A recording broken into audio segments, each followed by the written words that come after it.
For the safety of your smile, use Pepsodent twice a day.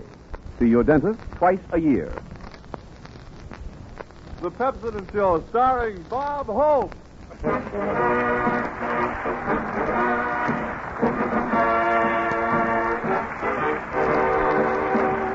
tax envelope has left you with a mope. Here's Pepsodent Soul Gloom Defense that get a chance, Bob Hope. Thank you so much. How do you do, ladies and gentlemen? This is Bob, Walt Disney Hope, telling you to use Pepsodent. You won't have any dumbos in your gumbos.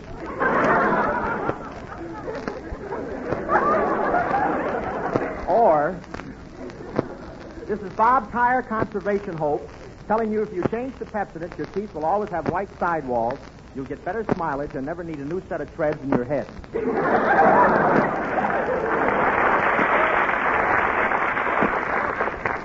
Well, everyone is talking about the rubber shortage, and you have to be awfully careful these days. They'll steal anything that's made of rubber. Some poor guy had a suspender stolen on Hollywood Boulevard yesterday, and his pants fell down. But I was wearing my bloomers at the time. And today I saw one of the dead-end kids rolling a new tire past my house, so I said, "What did you take for that tire?" He said, "I don't know. What did you pay for it?" You know, you can save your tires by putting your brakes on easy and by starting up slow at red lights. I started up slow when the light turned green this morning, and I drove 10 miles with 3 cars from Glendale on top of my Pontiac.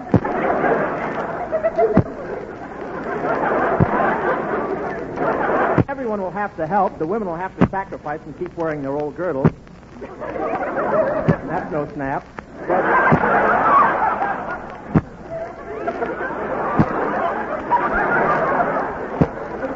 But I don't mind giving up rubber, metal, paper bags, wood, and even tinfoil. But gee whiz, I hope they won't make Nelson Eddy stop delivering my shortening bread. And with the shortage of automobiles, we may even have to go back to the days of the horse and buggy. Can you imagine walking down Hollywood Boulevard and seeing horses on the street, and some of them in slacks on the sidewalk?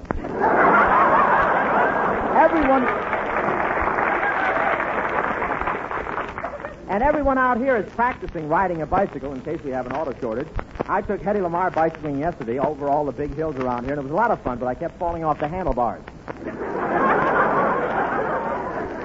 And I saw Edward Arnold walking down the street today, and I said, "You know, Ed, you ought to start riding a bicycle." He said, "Look closely, I am."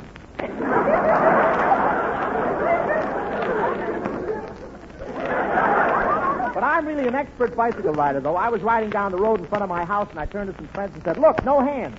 And you should have heard them cheer as I disappeared down that open manhole.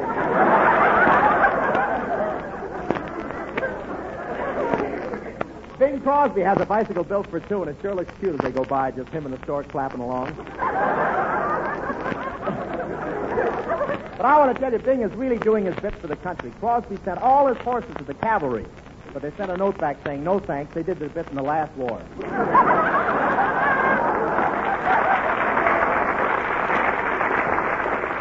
But there's one man on this Kelowna. Oh, Professor.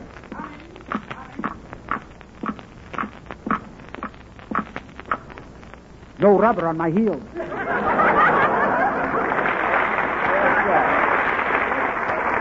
Well, tell me, Professor, what are you doing to conserve your tires? I worked out a simple scheme. I use 2 at a time and put them on my car corner caddy.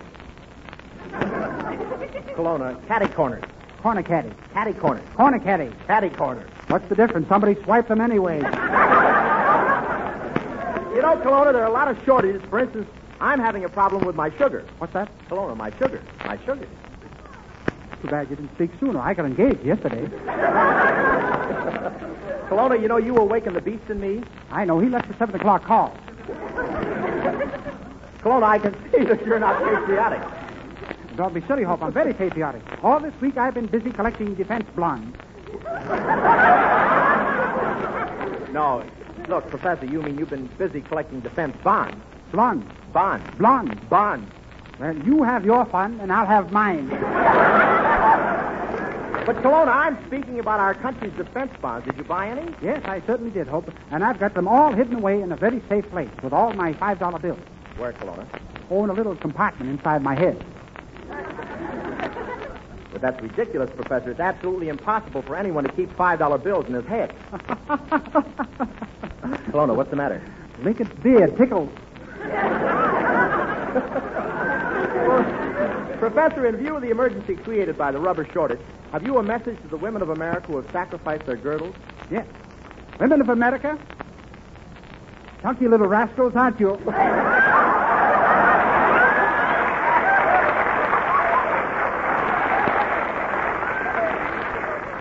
You know, Kelowna, you've got a half a brain in your head. A half? Yes. What do you know? Something new has been added.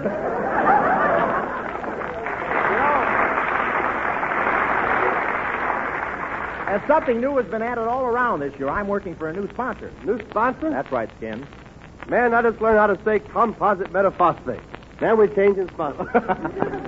Yes, ladies and gentlemen, Bob Hope and Company have a new sponsor starting tonight. This is the first announcement of it. Folks, I'm proud to tell you our new sponsor is an old friend in a new dress.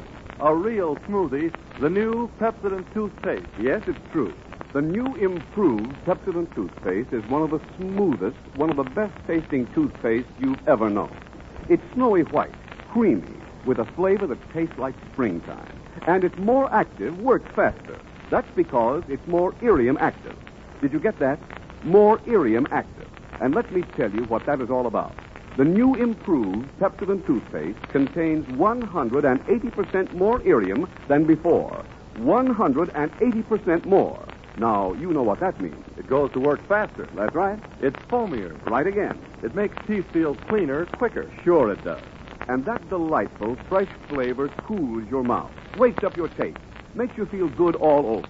Don't wait another day to try this delightful new Pepsodent toothpaste. Your drug counter is stocked with this new Pepsodent, so go down to your drug counter tonight and say, Pepsodent toothpaste, please. And here's Francis Langsford and the Six Hits and a Miss singing You Made Me Love You and dedicating it to the boys at Camp Forest, Tennessee. Sing it, man. You made me love you. I didn't want to do it. I didn't want to do it. You made me love you. And all the time you knew it. I guess you always knew it. You made me happy sometimes. You made me glad. But there were times, dear, you made me feel so bad. You made me sigh, for I didn't want to tell you. I didn't want to tell you. I want some love that's true. Yes, I do. Indeed, I do. You know I do. Gimme, gimme, gimme what I cry for. You know you got the brand of kisses that I die for. You know you made me love you. I didn't wanna, but baby, you made me. I didn't wanna, but baby, you made me. You made me love you. I didn't want to do it. I didn't want to do it. You made me want you. And all the time you knew it. I guess you always knew it. Sometimes I'm happy. Sometimes I'm glad. But there were times, dear, you made me feel so sad.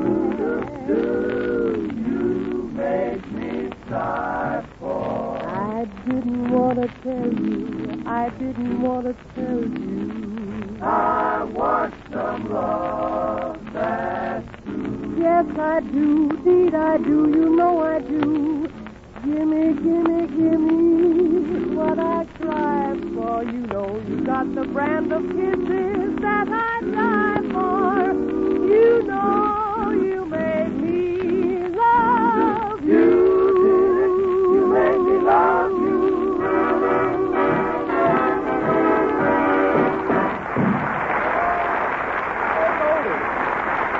Oh, yeah. My mother told me about that one, Francis. That was Francis Langford and the Sixers in the Mist singing You Made Me Love You for the boys at Camp Forest, Tennessee. And the way you sang that, Francis, you made me love you. Now, Bob, don't start giving me your line again. Why, Francis, in all the time you've been on this program, I've been a perfect gentleman, haven't I? I've never kissed you or tried to hug you or hold your hand, have I? No, Bob. Is your brother really a cop? By the way, Bob, I want to thank you for inviting me over to Fairmount to see you making your new picture with Madeline Carroll. Say, Francis, you notice my dressing room window faces Maddie's dressing room window. Yes, and that's a cute idea she has. Barbed wire curtains. Yeah, they keep the sun out, my mother's. But, Francis, don't I make a romantic figure in my love scenes with Madeline? Oh, yes, Bob. I love the way the light in your brown eyes shines on the bags below.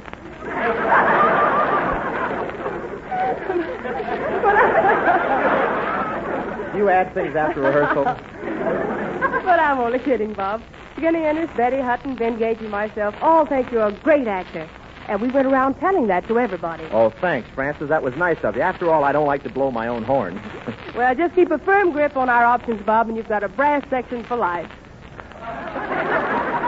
See you later. Thank you, Francis. And now, ladies and gentlemen, it is my privilege to present one of Hollywood's finest actors and comedians, soon to be seen in the Warner Brothers picture Arsenic and Olays, Mr. Everett Horton. Thank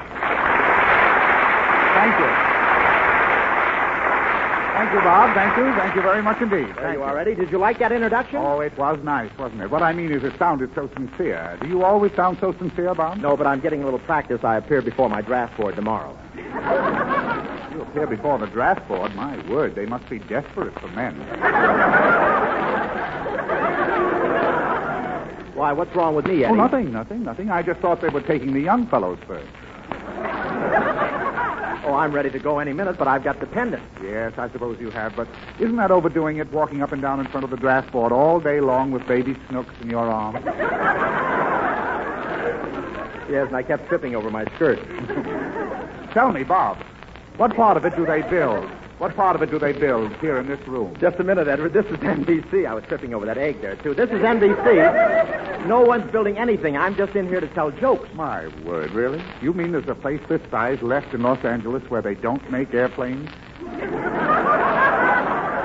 Why, Eddie, whatever gave you the idea that they were making airplanes here? Well, when I came in, Bob, you were standing, so all I could see was your profile, and boy, oh boy, just look at that propeller.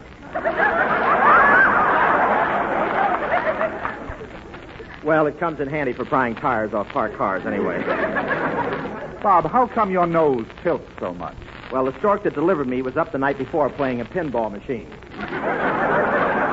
Tell me, Eddie, say, where'd you get that middle name? Oh, Everett? Well, my father reads history books. What's your middle name? Panatella. My old man reads cigar wrappers. But seriously, Bob, you mean you haven't got a third name that people call you by? Well, yes, I have. What is it?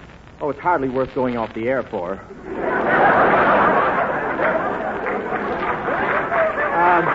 By the way, do you listen to our show, Ed? Yes, indeed, Bob. I always tune in on your show, and you are one of the funniest men on the radio today. Oh, really? Well, that's quite a compliment you've given me. Yes. Well, this is quite a script you've given me.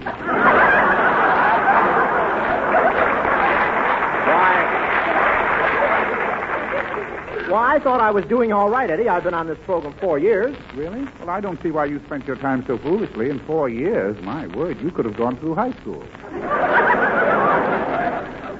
Why, I went to high school. At least I went 2 years. Why didn't you finish? Well, by that time I got so I could figure out the Esquire cartoons and what else does a guy need. Oh, that's very funny, huh? Esquire cartoons? Are there cartoons in Esquire? I never noticed them. Would you like to appear in Hobby Lobby? Oh, by the way, Eddie, I saw you last week at the El Capitan Theater here, and you were swell in your play, Springtime for Henry. Oh, thank you, Bob. And if I do say it myself, I made quite a bit of money with Springtime for Henry. Yeah, well, you're going to be sorry around March 15th. Why? What's March 15th? Springtime for Henry Morgenthau.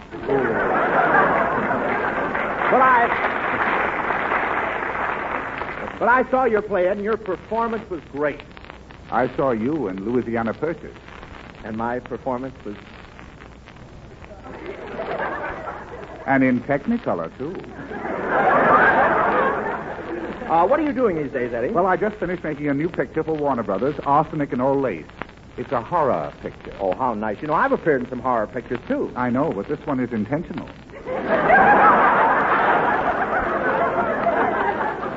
The picture, Bob, the picture is about two ladies who murder all their male roomers. Gosh, they really mean it when they tell you your week is up, huh?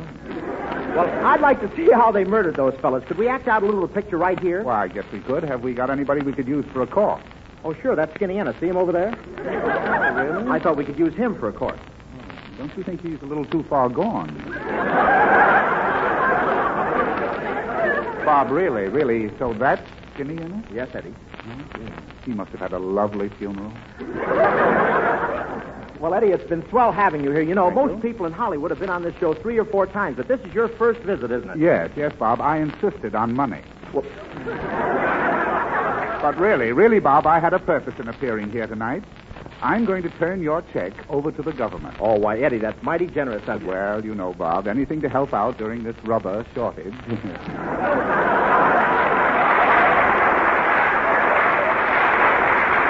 you, Edward Everett Horton, and he'll be back in a few minutes, folks. And here is Betty Hutton and the 6 Hits of the Miss singing Shady Lady Bird. Let me hear it, Betty.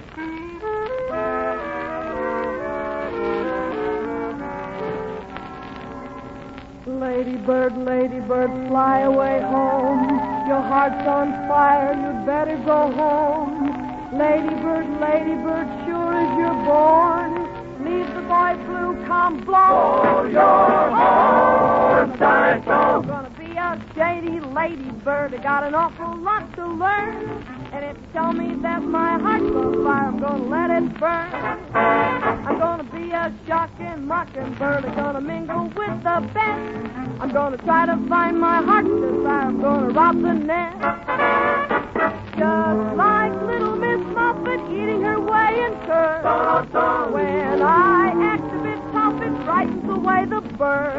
I'm gonna be a slumming hummingbird. I'm gonna pass along the word. I'm gonna have my fun and never tire. And if my technique seems absurd, that's because I've never been a shady lady bird. You're gonna be a shady lady bird. You've got an awful lot to learn. Shady lady bird. I'm gonna let it burn.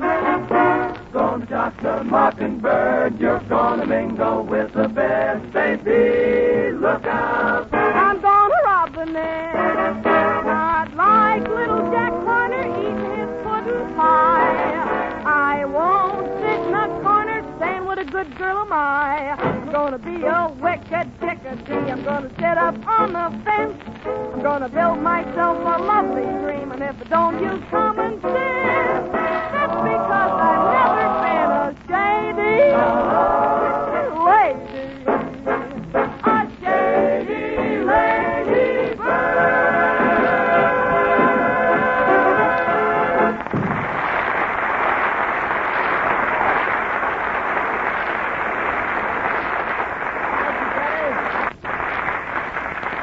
Powerhouse Hutton and the 6 Hits and the Miss. Betty Hutton singing Shady Ladybird. Okay, Larry.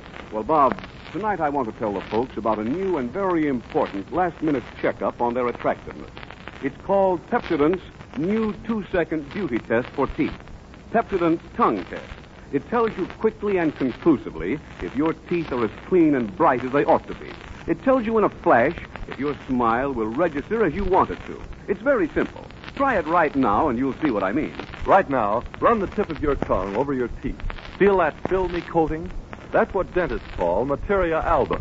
And it doesn't belong on teeth. It collects stains, makes teeth look dingy, makes your mouth feel unhappy. And what's more, it's a sign that your present toothpaste may be letting you down. It's a sign that you ought to switch to the new improved Pepsodent toothpaste because Pepsodent fights this filmy coating in 2 ways. First, because of the higher irium content, it acts quickly to loosen and wash away the sticky coating. And second, its exclusive polishing agent buffs teeth to such a shiny smoothness that coating slides off, doesn't collect and stain. So run your tongue over your teeth right now. You can tell in 2 seconds that you need the new high-speed action of this new Pepsodent toothpaste. And when you use it, you've got a thrill coming. It's so smooth, so tasty. It will make your mouth feel like a fresh spring morning. Go to your drug counter tonight and say, Pepsodent toothpaste, please.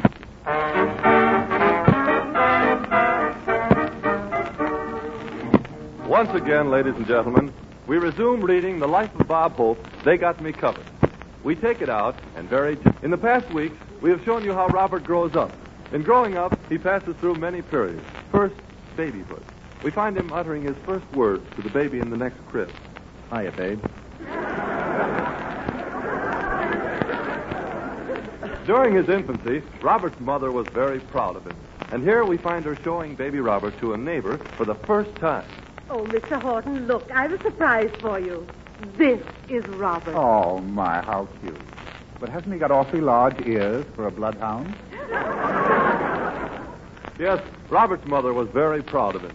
She used to put him up where all the neighbors could see him, where he was in plain sight of everyone. And she used to say, Come on, folks, try your luck. It's only a nickel for 3 baseballs.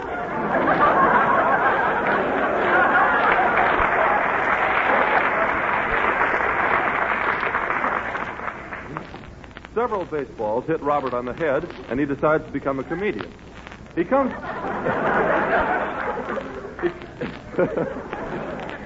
to Hollywood and at once decides to make a name for himself in Hollywood's fastest-growing industry. He goes to work. But the tires are glued on. However, Bob soon gets a job in pictures. His great success continues in Hollywood, and finally, Bob Hope decides to hire a valet. He interviews applicants. Are you a gentleman's gentleman? Yes, sir, but in your case, I'm willing to make an exception. So he hires Everett Horton as his valet. And now we find them getting ready for a big evening. Oh, Mr. Hope, Yes, Edward. I have a hot tub ready. A hot tub. Ain't we got enough tubs without you stealing another one?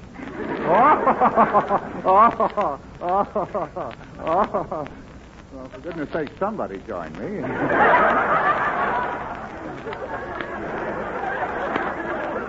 What I meant to say, sir, was that your bath is ready. Here, get in. All right, I'll get in. Here I am, and the water is just right. Sir. Yes, what is it, Edward? Well, perhaps it's none of my business, sir, but don't you think you're getting a bit too big for the sink? All right, I'll get out and get dressed. Now I'll dab myself with some of this OD cologne. There, I spilled quite a bit on. Take a deep breath, Edward. How does that smell? Use a little more, sir. You're gaining on it.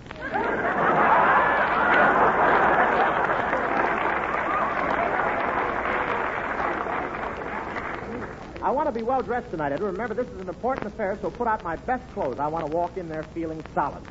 There. How is that now? Do you feel solid? No, lace me tighter.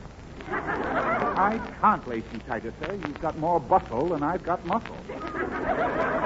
Well, say, Edward, we better hurry. I've got to go to the premiere of Madeline Carroll's new picture this evening. Say, did Maddie call me yet? Yes, sir. Everything. Oh, well, I'm taking Betty Hutton anyway. I phoned for a cab a half an hour ago. I can't understand why it isn't here. Hello? Hello. This is Cab Driver Colonna, master of transportation, expert driver of safety cabs, guardian of public conveyances, also special rates for running over jacks.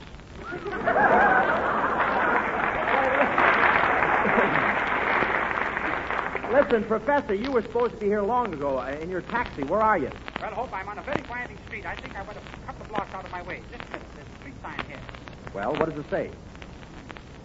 Say, Hope, where's the Burma Road?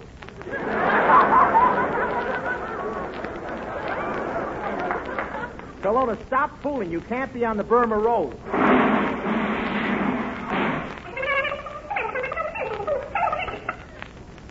Chinese woman driver. Listen, Professor, you're acting silly. Do you feel all right? Of course, I'm in good condition. I always keep myself in the funk. No, pink. Punk. Pink. Punk. Pink. Oh, let's call it table tennis and the heck with it. Such talk. Colonna, where's your brain? Working nights at Lockheed. Say, Hope, if you haven't got anything to do tonight, how about you and me playing a game of tiddly-tink? No, you mean tiddly-wink. Tink, wink, tink. Wink. Oh, anyone listening to this program knows it's tink.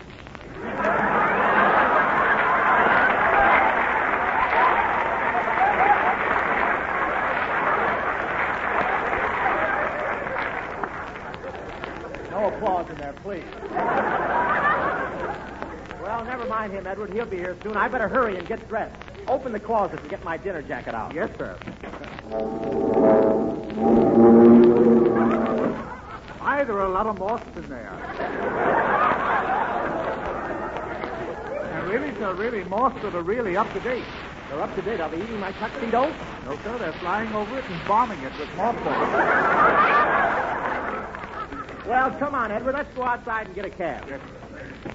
Here comes the taxi. He's coming pretty fast. Oh, taxi! Taxi! Stop! Who, me? Come on, Edward. Let's get in. Start the motor, Kelowna. Motor? You mean other cabs have motors? Certainly. No wonder I feel so tired. I have to pedal all day. Oh, Bob, here I am. I hope I'm not late. No, you're just on time. Come on, Betty. Hop in the cab. Say, Bob, before we go any further, there's one thing I want to know. Who's paying for this cab? Why, Betty, how can you ask a thing like that? You know what a gentleman I am, and you know how I arrange for paying everything when I take a girl out. Okay, get out the dice. Betty, please, Betty, don't talk that way to Bob. After all, he's taking you to the theater tonight, to an opening. Yes, to an opening. See, Bob, you think I'll be able to fit through that hole in the wall? Well, come on, Kelowna. Drive us to the Paramount Theater. Why, it's rather crammed back here in the cab. You're right, Mr. Horton. It is pretty crowded back here. Mind if I sit on your lap? On my lap? Oh, well, Richard, dear me, how embarrassing. Well, why should you want to do a thing like that? Well, I'm getting a little tired of holding you on mine. You know, Edward, Betty here is a wonderful jitterbug. Did you ever jitterbug? Jitterbug? No, sir, but I have sometimes stepped on Japanese beetles. Say, you guys in the back of the cab, are you kissing that girl? No. Are you holding hands with her? No. Are you hugging her? Nope. Want to get out and wait for the bus? Listen, Professor, attend to your driving. Attend to your driving, will you? Well, I'll do my best. Run it right in through there. Attend to it, old boy. Right in through there. Go on. Okay, Hope. Say, we're coming to a crossroads, and on my left is a big truck coming at me doing 60 miles an hour. Doing 60 miles an hour. Kelowna, stop and let the truck go through first. Nonsense, Hope. If the truck is on my left, that means I have the right of way. And if I have the right of way, that truck has to stop for me. Here goes.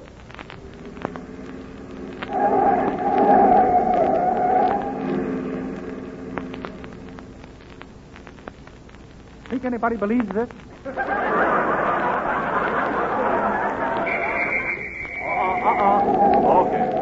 Okay, Bud, pull up to the curb. Yes, officer. Now tell me, Bud, where do you think you're going? To a fire? Yeah, we're going to a fire. What about it? Well, take me. I'm just a big squirt.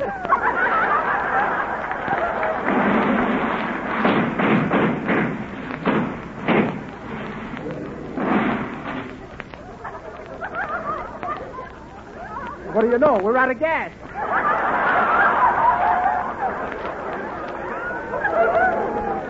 Luckily, we're near this gas station, and it has a grease pit. All the car needs is a little gas and grease. I'll hop out and run the car up to the top. Well, car's way up on top of the grease pit now, and I'm standing under it. Oh, Kelowna, you better get out from under the car. Only mechanics know how to work those things. Don't be silly, Hope. Watch. I'll lower it very slowly. I'll have plenty of time to get out of the way. Kelowna! Just call me Flathead.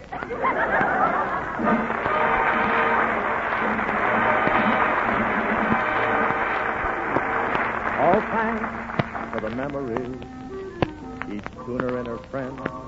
Upon you we depend, and if our miking to your liking, we all bow and bend to thank you so much.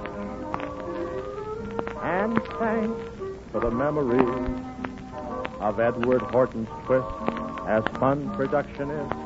Your jokes provoke the laughs from folks to fill a lengthy list. And thank you so much. Folks, due to the war in the Pacific, America is facing a vital shortage of tin. Accordingly, we have been urged to ask you to please not throw away your empty toothpaste or shaving cream tubes or any tubes of collapsible metal. These tubes are practically pure tin and are badly needed. Save them until you hear a further announcement over your radio. Next week, we'll all be back at the same time, broadcasting from the United States Naval Training Station at San Diego. And with us as our guests will be that MGM star, Robert Tarzana Young, Jerry Kelowna, Francis Langford, Betty Hutton, Skinny Ennis, the Six Hits and the Miss, and all the gang, and Bob Hope. Thank you, Ben Gage. Good night, everybody. Ben Gage speaking. This is the National Broadcasting Company.